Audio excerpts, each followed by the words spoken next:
So a lot of people don't actually know this about me, but I was in speech myself from kindergarten into the 9th grade because I actually have a stutter. And so, stutter? Yeah.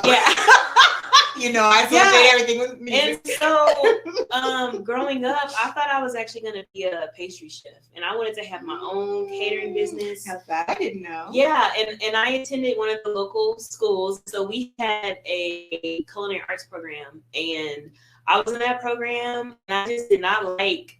So it was like a 3-hour class, and then when we would leave class, we would go to our last class of the day. And we had a full-blown restaurant in the school. And so I would go to my last class smelling like food. And I didn't like that. And I was like, this cannot be my life. And at that point in time, I was a senior and a junior in high school. So I wasn't in speech anymore because I self-elected to be out.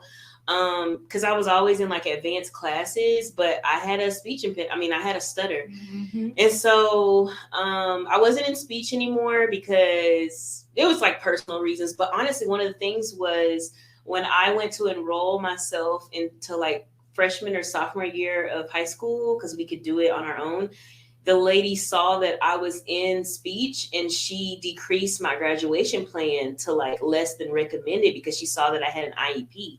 Mm. And she just assumed that if I had an IEP that I shouldn't have been in these pre-AP and these AP classes. Wow. Yeah. And so like that was kind of revealing to me. And then freshman year, I like walk into class, the speech pathologist comes to pull me out. And I was always I loved going to speech. Mm-hmm. And it was usually one-on-one. But when she pulled me out, she pulled me with some like self-inclusion kids. Mm-hmm. And so they were like not on the same academic level as me. And I just felt like completely out of place. Wow. So my mom pulled me out of speech. I didn't have an IEP anymore. But she still kind of like, I guess, advocated for me with my teachers. And then when I was just trying to figure out what I wanted to do, I just thought like, okay, my safe place was always speech. And then I went into college and honestly, I'm able to kind of mask my stutter now because I know the techniques that I've learned over the years. And I still have hiccups, but people don't always pick up on it.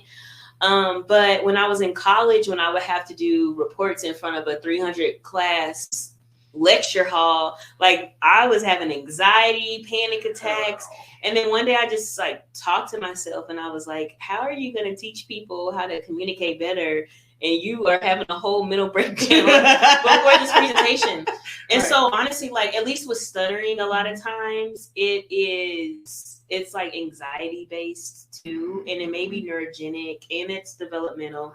And so for me, at least from the anxiety standpoint, I was able to manage that better. And then as I came to terms with my own like disability, then I felt like I was able to navigate my career path better. And so a lot of times if I'm doing like an eval on a kid where the mom is just distraught, like I'm really able to empathize with that mom because I've been there. Like my parents did the same thing. I would be having panic attacks and crying before I had to read in front of the classroom and no one understood it. And so I'm able to I really pride myself in building a rapport with the families that I work with because I've been there. And so I know like from a personal standpoint, it's hard. And, you know, I don't have autism, but I do have another disability. So, yeah.